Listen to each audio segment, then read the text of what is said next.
దేవదూతలు తినే మన్నా దేవుడు వారికి ఆహారంగా ఇచ్చాడు. और स्वर्गदूत खाने वाले भोजन जो कि मन्ना है परमेश्वर ने उन्हें दिया इस्राएलियों को। మన్నా తిన్నారు, ఆరోగ్యంగా ఉన్నారు. और मन्ना खाकर वे लोग स्वस्थ हो गए।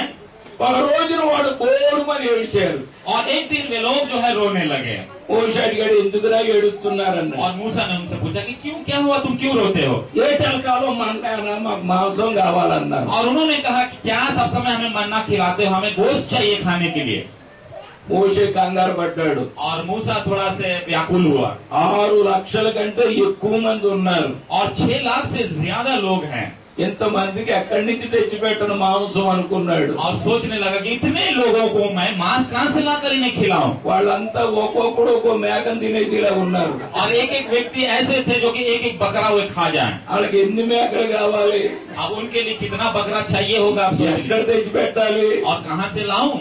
దేవుడు అన్నాడు మోషే తోటి, परमेश्वर ने मूसा से कहा, మోషే కంగారు పడుకో, हे मूसा तू व्याकुल ना हो, నేను ఇస్తాను వాళ్ళకి మాంసం. मैं उन्हें खिलाऊंगा गोश्त। कहा ఒక్క రోజు కాదు, एक दिन नहीं, ఒక వారం కాదు, एक हफ्ता नहीं, ఒక నెల కాదు, या फिर एक महीना नहीं, ఎంతకాలం కావాలంటే అంతకాలం మాంసం ఇస్తాను. हमें जितना समय तक चाहिए उतना समय तक मैं उन्हें खिलाऊंगा। कहा వారికి మాంసం కావాలంటే और उन्हें यदि गोश्त चाहिए तो వాడు పరిశుద్ధంగా ఉండాలి. उन्हें सर्वप्रथम पवित्र बनना है। వాళ్ళు పరిశుద్ధంగా ఉండమను. और पहले सर्वप्रथम उन्हें पवित्र बनने के लिए कहो।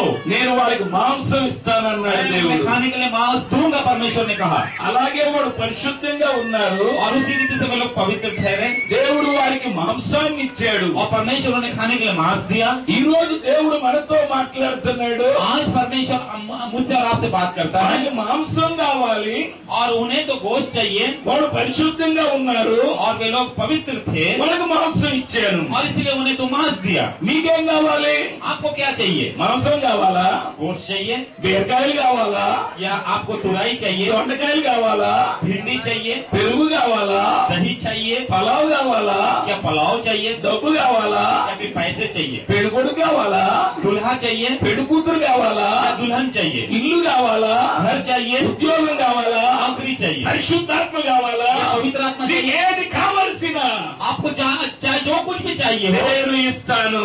मैं दूंगा। హల్లెలూయా. हालेलुया। నేను మీకు ఇవ్వాలంటే और मैं यदि तुम्हें देना चाहूँ, మీరు పరిశుద్ధంగా ఉండాలి. तुम्हें पवित्र बनना है। 6 లక్షల మందికి మాంసాహారం ఇచ్చిన వాడు, और 6 लाख लोगों से अधिक को जो है मांस खिलाने वाला परमेश्वर है। 6 లక్షల మందికి కావలసినటువంటి నీళ్లను ఇచ్చిన వాడు, और 6 लाख लोगों के लिए जो पीने के लिए पानी मुहैया कराया। 6 లక్షల మందికి మన్నాను అనుగ్రహించిన వాడు. 6 लाख लोगों के लिए मन्ना बरसाया उन्होंने। నీకు కావలసింది ఆయన ఇవ్వలేడా? क्या आपको जो कुछ चाहिए वो दे नहीं सकता? నీ కుటుంబానికి కావలసింది ఇవ్వలేడా? आपके परिवार की जरूरतों को आप पूरा నీవు नहीं कर सकते। నేను పరిశుద్ధంగా ఉంటే और यदि आप पवित्र बने रहेंगे, మనకు కావలసినవన్నీ ఆయన ఇస్తాడు. और हमारी जरूरतों को वो पूरा करेगा। ఆయన అంటున్నాడు, और वो कहता है, మోషే हे मूसा, ఇశ్రాయేలీయులను పరిశుద్ధంగా ఉండమని చెప్పు. इस्राएल के लोगों से कहे कि वे पवित्र बने, నేను వారికి మాంసాహారం ఇస్తాను. मैं उन्हें मांस खाने को दूंगा। మనము పరిశుద్ధంగా ఉంటే और हम जब पवित्र बने रहेंगे, మన ప్రతి అవసరత ఆయన తీరుస్తాడు. और हमारी सारी जरूरतों को पूरा करेगा। యెహోషువ గ్రంథం और यहोशू की पुस्तक 3వ అధ్యాయం उसका 3रा अध्याय 5వ వచనం చదువుదాం. और उसका 5 वचन को हम पढ़ लेंगे। యెహోషువ గ్రంథం 3వ అధ్యాయం 5వ వచనం. और यहोशू 3 उसका 5 पढ़ लेंगे। మరియు యెహోషువ రేపు యెహోవా మీ మధ్య అద్భుత కార్యములను చేయను గనుక మిమ్మును మీరు పరిశుద్ధపరచుకొనుడని జనులకు ఆజ్ఞ ఇచ్చెను। చాలండి. फिर यहोशू ने प्रजा के लोगों से कहा, तुम अपने आप को पवित्र करो, क्योंकि कल के दिन यहोवा तुम्हारे मध्य में आश्चर्य कर्म करेगा। हालेलुया। ఇశ్రాయేలు ప్రజలు ప్రయాణమై వెళ్తున్నారు. और इस्राएल के लोग यात्रा कर रहे थे। యోర్దాను నది దగ్గరికి వచ్చారు. और यरदन नदी के पास वे लोग पहुंचे। యోర్దాను నది దాటి కానానును స్వతంత్రించుకోవాలి. और यरदन नदी को पार करके कानान देश को अपने स्वतंत्रता में कर लेना है। మోషే ప్రజలతో చెప్తున్నాడు, और मूसा लोगों से कह रहा था, రేపు మీరు పరిశుద్ధంగా ఉండండి. और कल का दिन तुम सब पवित्र बन जाओ। దేవుడు మీ మధ్య అద్భుతములు చేస్తాడు. और कल का दिन परमेश्वर तुम्हारे बीच में अद्भुत करने वाला है। దేవుడు మన జీవితంలో అద్భుతాలు చేయాలంటే और परमेश्वर यदि हमारे जीवन में अद्भुत करना हो, మనము పరిశుద్ధముగా ఉండాలి. हमें पवित्र बने रहना. వారు పరిశుద్ధంగా ఉన్నారు. वे लोग पवित्र थे యోర్దాను నదిలో దిగారు. और यरदन नदी में उतर गए. యోర్దాను నది పాయలయ్యింది. और यरदन नदी दो भागों है. ఆ నదిలో వారు నడిచి और వెళ్లిపోయారు. उस नदी से उस पार जो है वे लोग पैदल पैदल निकल गए. వారు కానానులో ప్రవేశించారు. और वे लोग कानान में प्रवेश कर गए. ఐగుప్తు అనే లోకంలో మనం ప్రయాణం చేస్తున్నాం. और मिस्र रूपी देश जो है इस संसार में हम निवास करते हैं. కానాన్ అనే పరలోకంలో మనం చేరాలి. और कानान रूपी स्वर्ग में जो है हमको पहुंचना है. అక్కడికి చేరాలంటే దేవుడు అద్భుతాలు మన జీవితంలో చేయాలి. और वहाँ पहुंचने के लिए परमेश्वर के अद्भुत कार्य हमारे जीवन में होनी है. దేవుడు అద్భుతాలు చేయాలంటే మనం పరిశుద్ధంగా ఉండాలి. परमेश्वर यदि अद्भुत करना हो तो हमको पहले पवित्र बनना है. యెహోషువ గ్రంథం और यहोशू की पुस्तक 7వ అధ్యాయం उसका 7 अध्याय 13వ వచనం చదువుదాం. उसका 13 वचन को हम पढ़ लेंगे. నీవు లేచి జనులను పరిశుద్ధపరిచి వారితో ఇలాగ చెప్పుము, రేపటికి మిమ్మల్ని మీరు పరిశుద్ధపరచుకొనుడి. ఇశ్రాయేలీయుల దేవుడైన యెహోవా సెలవిచ్చినదేమనగా, ఇశ్రాయేలీయులారా, మీ మధ్య శాపగ్రస్తమైనది ఒకటి కలదు. మీరు దాన్ని మీ మధ్య ఉండకుండా నిర్మూలన చేయ వరకు మీ శత్రువుల ఎదుట మీరు నిలవలేరు. उठ प्रजा के लोगों को पवित्र कर उनसे कह कि बिहान तक अपने अपने को पवित्र कर रखो, क्योंकि इस्राएल का परमेश्वर यहोवा यह कहता है कि हे इस्राएल, तेरे मध्य में अर्पण की वस्तु है, इसलिए जब तक तू अर्पण की वस्तु को अपने मध्य में से दूर न करे तब तक तू अपने शत्रु के सामने खड़ा न रह सकेगा. आमीन. ఇశ్రాయేలీయులు యోర్దాను నది దాటారు. और इसराइल के लोग यरदन नदी पार किए ఎరుకో పట్టణాన్ని జయించారు. और यरीहो को भी वे लोग जीत लिए. హాయి పట్టణం మీదకి యుద్ధానికి వెళ్ళారు. और उस नगर में वे लोग युद्ध के लिए पहुंचे. ఒక చిన్న పట్టణాన్ని వారు జయించలేకపోయారు. और एक छोटा सा नगर को जो है वे लोग जय नहीं प्राप्त कर सके. యెహోషువ ఏడుస్తున్నాడు. और यहोशू उस विषय से वो दुखी था और रो रहा था. పెద్ద పట్టణాన్ని జయించాం ప్రభు. हे प्रभु, हमने बड़े नगर को तो हमने जीत लिया, ఈ చిన్న పట్టణాన్ని మేము ఎందుకు జయించలేకపోయాం? और ये छोटे से नगर को हम क्यों नहीं जीत पा रहे करके परमेश्वर से प्रार्थना किया. మేము ఎందుకు ఓటమి పాలయ్యాం? और हम क्यों जो है हार का सामना हमें करना पड़ा. దేవుడు మాట్లాడుతూ ఉన్నాడు. परमेश्वर उनसे बात कर रहा था. మీలో అపవిత్రమైనది ఒకటి ఉంది. और तुम्हारे मध्य जो है एक अपवित्रता है. ఆ అపవిత్రత వల్లే మీకు అపజయం వచ్చింది. उस अपवित्रता का वजह से जो है तुम आप पराजय हुए हो. ప్రజలను పరిశుద్ధపరచు. इसलिए तुम लोगों को पवित्र कर, అప్పుడే మీరు జయిస్తారు. तभी तुम जय प्राप्त करोगे. అపవిత్రత ఉన్నంత వరకు जब तक तुम्हारे बीच में अपवित्रता बनी रहेगी మీరు జయించలేరు అని जय చెప్పాడు. प्राप्त नहीं कर पाओगे करके कहा. వారిలో ఉన్న అపవిత్రత ఏంటి? और उनके बीच में जो अपवित्रता थी वो क्या है. ఎరుకో పట్టణం శపించబడిన పట్టణం. क्योंकि यरीहो नगर जो था वो श्रापित नगर था. ఆ శపించబడినది ఏది మీరు ముట్టొద్దని దేవుడు और చెప్పాడు. परमेश्वर ने कहा कि उसमें से भी किसी भी वस्तु जो कि श्रापित है उसे ना छूना.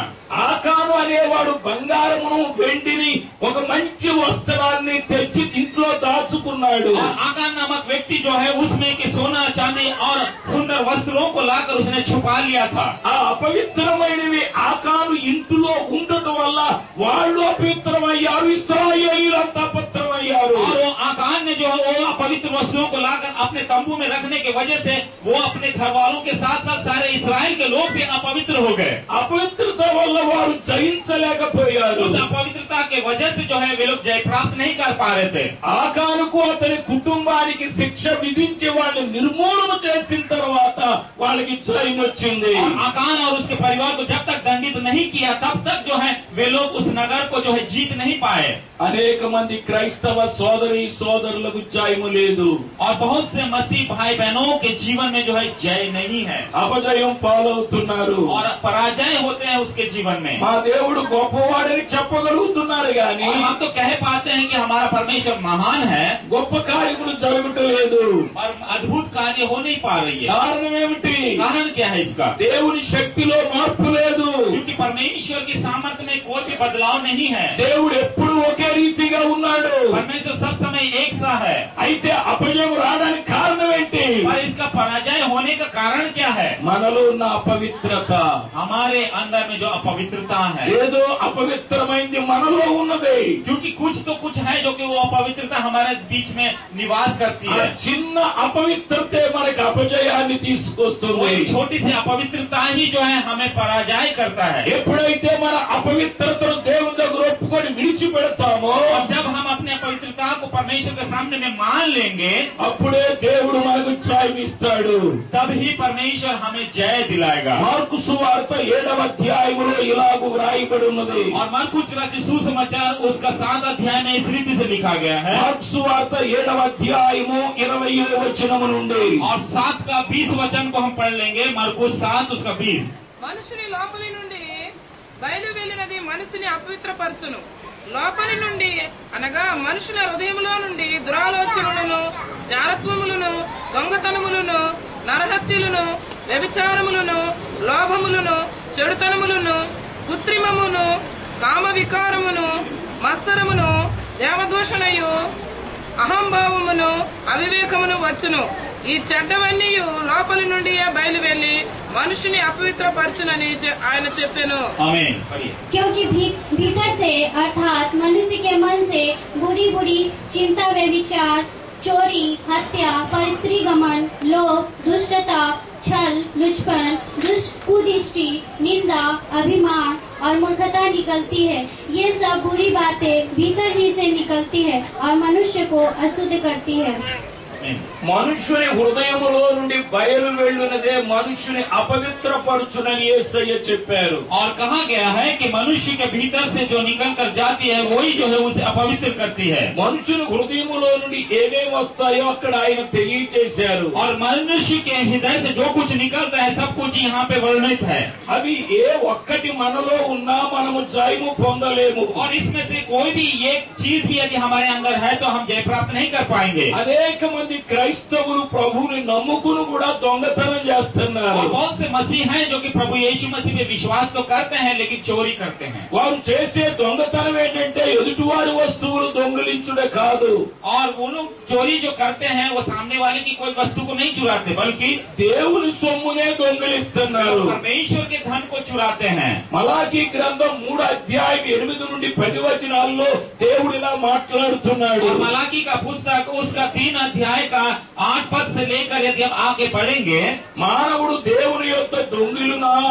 और परमेश्वर अब कहता है कि क्या मनुष्य जो है परमेश्वर के पास से चुरा सकता है? అయితే మీరు నా యొక్క దొంగిలితివి, और इसलिए कि तुम मेरे पास से चुराए होकर के परमेश्वर कहता है, అందువలనే మీరు శాపగ్రస్తులై ఉన్నారు. इसलिए तुम जो है श्रापित ठहरे हो। నా మందిరములో ఆహారములున్నట్లు और मेरे मंदिर में जो है आहार पदार्थ रहने के लिए నీ 10వ భాగమును ప్రతిష్ఠాపనలను और तुम्हारे दशमांश और तुम्हारे मन्नतें నా మందిరములోనికి తీసుకొని రండి. और मेरे भवन में ले आओ।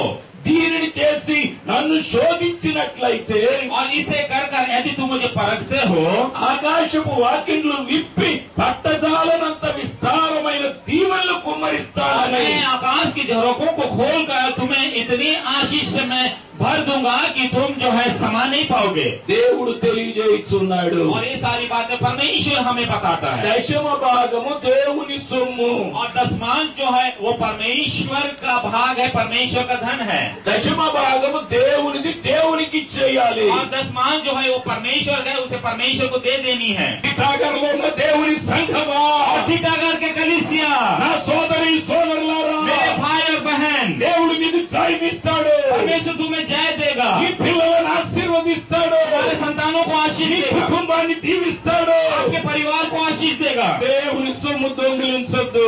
परमेश्वर के धन को मत चुराइए, అపవిత్రులుగా ఉండవద్దు.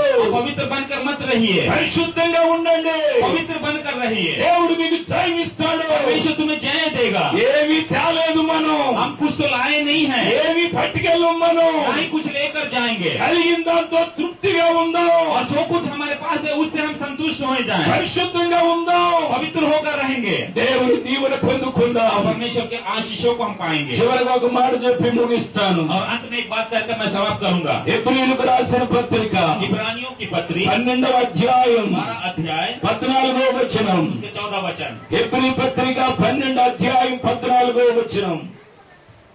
से मेल मिलाप रखने और उस पवित्रता के खोजी हो जिसके बिना कोई प्रभु को कदापि न देखेगा। అందరితో సమాధానమును పరిశుద్ధతయు కలిగి ఉండుటకు ప్రయత్నించుడి. పరిశుద్ధత లేకుండా ఎవడును ప్రభువును చూడడు. పరిశుద్ధత లేకుండా ఎవడును ప్రభువును చూడడు. और बिना पवित्रता के जो है कोई भी परमेश्वर को देख नहीं सकता। యేసు ప్రభు వారి లోకానికి వచ్చారు. और यीशु मसीह इस संसार में आए, సిలువలో రక్తం చిందించారు, और क्रूस पे अपने लहू बहाया, చనిపోయారు, मर गया, సమాధి చేయబడ్డారు, कब्र में दफनाया गया, మూడో దినాన్ని తిరిగి లేచారు. और तीसरे दिन वो जी उठा, 40 దినాలు ఈ లోకంలో ఉన్నారు. और फिर से 40 दिन इस संसार में जीवित रहा, ఆయన పరలోకానికి వెళ్ళారు. और स्वर्गराज उसने पधारे है। ఆయన వెళ్ళక ముందే చెప్పారు, और जाने से पहले कहा, నేను మీకు స్థలము సిద్ధపరిచి मैं तुम्हारे लिए स्थान तैयार करने जाता हूँ। నేనుండు స్థలములో మీరు నుండులాగునా तैयार करने के बाद में मैं तुम्हारे मेरे साथ में रहने के लिए, మిమ్మల్ని తీసుకెళ్ళడానికి మరలా వస్తానన్నారు. ले जाने के लिए वापस मैं आऊंगा। యేసయ్య త్వరగా రాబోతున్నారు. यीशु मसीह तुरंत जल्द आने वाला है, మరలా తీసుకెళ్ళడానికి రాబోతున్నారు. हमें ले जाने के लिए वो आने वाला है। ఈ లోకం మనకి శాశ్వతం కాదు. ये संसार हमारे लिए शाश्वत नहीं है, ఈ ఉద్యోగాలు మనకి శాశ్వతం కాదు. हमारी नौकरी चाकरी शाश्वत नहीं है, ఈ డబ్బు మనకి శాశ్వతం కాదు. ये धन दौलत हमारी शाश्वत नहीं है। మనము ఉండబోయే పట్టణము కొరకు ఎదురు చూస్తున్నాము. और हम जिस नगर में रहने वाले हैं उसके हम इंतजार में हैं। మనము ఉండబోయే పట్టణం అది నూతన యెరూషలేము అనే పట్టణం. और हम जिस नगर में रहने वाले हैं वो नया यरूशलेम कहलाया गया, అది పరిశుద్ధ పట్టణం. और वो पवित्र नगर है, అది పెళ్లి కుమార్తె వలె అలంకరింపబడిన పట్టణం. और वो एक दुल्हन की तरह जो है सजाया हुआ नगर है। ఆ పట్టణానికి చేరాలంటే, और उस नगर में यदि पहुंचना है तो, ప్రభువును చూడాలంటే, प्रभु को यदि देखना हो तो, ప్రభువును కలుసుకోవాలంటే प्रभु से यदि मिलना है तो పరిశుద్ధత అవసరము. पवित्रता बहुत जरूरी है। పరిశుద్ధత లేకుండా और पवित्रता बिना ఎవడును ప్రభువును చూడలేడు. कोई भी प्रभु को देख नहीं सकता। ప్రభు దగ్గరికి వెళ్దామా? क्या प्रभु के पास जाएंगे? ప్రభువును చూద్దామా? क्या प्रभु को देखेंगे? ప్రభుతో సదాకాలం ఉందామా? क्या सदा सर्वदा प्रभु के साथ रहेंगे? ఉండాలన్న వాళ్ళంతా గట్టిగా దేవునికి స్తోత్రం చెప్పండి. तो रहने वाले तो प्रभु से धन्यवाद। जाएंगे? వెళ్ళిపోదామా? क्या चले जाएंगे? ఎక్కడికి పోయినాక कहाँ जाएंगे? चूल्हे के पास। దేవునికి స్తోత్రం. परमेश्वर की स्तुति हो। పరలోకానికి వెళ్ళిపోదాం. हम स्वर्गराज चले जाएंगे, ప్రభు దగ్గరికి వెళ్దాం. प्रभु के पास जाएंगे, ప్రభువును చూద్దాం. प्रभु को देखेंगे, ప్రభుతో ఉందాం. प्रभु के साथ रहेंगे, పరిశుద్ధంగా ఉందాం. पवित्रता పరిశుద్ధతను కాపాడుకుందాం. और हम अपनी पवित्रता को संभाले। ఎవరైతే యేసయ్యను నమ్ముతారో, जो कोई यीशु मसीह पे विश्वास करता పాపాలు ఒప్పుకుంటారో, है, जो अपने पापों को मान लेगा, బాప్తిసం తీసుకుంటారో बपतिस्मा लेगा, వారే పరిశుద్ధులు. वही है पवित्र। యేసు రక్తము यीशु की लहू ప్రతి పాపము నుండి हर एक पाप से మనలను పవిత్రులుగా చేయును. हमें पवित्र करती है। ఇక్కడ ఇంకా ఎవరైనా ప్రభుని నమ్మకపోతే, और यहाँ पे जितने मौजूद यदि कोई भी प्रभु के अभी तक यदि नहीं जाना है, యేసు ప్రభువును రక్షకుడిగా నమ్మండి. और अपने प्रभु यीशु मसीह को उद्धारकर्ता के रूप में ग्रहण कीजिए, పాపాన్ని ఒప్పుకోండి. अपने पापों को मान लीजिए, బాప్తిసం తీసుకోండి. और बपतिस्मा लीजिए। బాప్తిసం తీసుకున్న వారులారా, और बपतिस्मा लेने वालों, మీరు మరలా పాపం చేయకండి. और फिर से दोबारा आप पाप मत करिए, లోకస్తుల వలె ఉండకండి. सांसारिक लोगों के साथ तरह मत रहिए। కళ్ళు మూసుకొని ప్రార్థన చేద్దాం. आइए हम आंखों को बंद कर ले और प्रार्थना करें। ప్రియమైన సోదరి సోదరులారా, हे मेरे प्रिय भाई और बहन, ఇంతవరకు దేవుడు మనతో మాట్లాడి ఉన్నాడు. अब तक परमेश्वर ने हमसे बातें की। దేవుడు మన నుండి కోరుచున్నది పరిశుద్ధత. परमेश्वर हमारे सामने एक चुनौती रखा है, वो है पवित्रता। అయ్యా, हे प्रभु, దేవుడు నాతో మాట్లాడాడు. मुझसे प्रभु बातें किया, నా తప్పుదలు దేవుని దగ్గర ఒప్పుకుంటున్నాను. मेरे गुनाहों को मैं प्रभु के सामने मान लेता हूँ, పరిశుద్ధంగా ఉండడానికి తీర్మానించుకుంటున్నాను. और मैं पवित्र बने रहने के लिए मैं वायदा करता हूँ, మరలా పాపంలో పడిపోకుండా और फिर से पाप में ना गिरने की जैसा। నా కొరకు ప్రార్థన చేయండి అన్న వారు మీ చేయి పైకెత్తండి. मेरे लिए प्रार्थना करो करके कहने वाले आप अपने अपने हाथों को उठाएं। నేను మీ కొరకు ప్రార్థన मैं చేస్తాను. आपके लिए प्रार्थना करूंगा। మన తండ్రి, క్షమించు తండ్రి. मेरे पिता जो हमारे पिता जो है क्षमा करने वाला पिता है, ఆయన క్షమిస్తాడు, और वो क्षमा करेगा, పరిశుద్ధపరుస్తాడు, वो हमें पवित्र करेगा, కష్టాలు తొలగిస్తాడు, और हमारे मुसीबतों को टालेगा, జయమిస్తాడు. और हमें जय देगा। యేసు ప్రభువా, हे यीशु मसीह, చేతులెత్తిన వారి కొరకు ప్రార్థిస్తున్నాను. हाथ उठाए वालों के लिए हम प्रार्थना करते हैं, మరొకసారి నీ రక్తంతో కడగండి. फिर से एक बार तेरे लहू से उन्हें धो दे, నీ వాక్యంతో కడగండి. तेरे वचन से तू उन्हें धो दे, పరిశుద్ధాత్మదేవా, हे पवित्र आत्मा परमेश्वर, పరిశుద్ధపరచండి. उन्हें पवित्र कर, నీ కొరకు జీవించుటకు तेरे लिए जीने की సహాయం చేయండి. उन्हें मदद कर, వారి సమస్త అవసరతలు उनके हर एक जरूरतों को తీర్చండి, तो पूरा कर ఆశీర్వదించండి, और आशीष दे, కాపాడండి. उन्हें उनकी रक्षा कर। యేసు నామమున यीशु के नाम ప్రార్థించుచున్నాను తండ్రి. और प्रार्थना को करते हैं प्रभु जी। ఆమేన్. आमीन। आमीन। అందరికీ వందనాలు.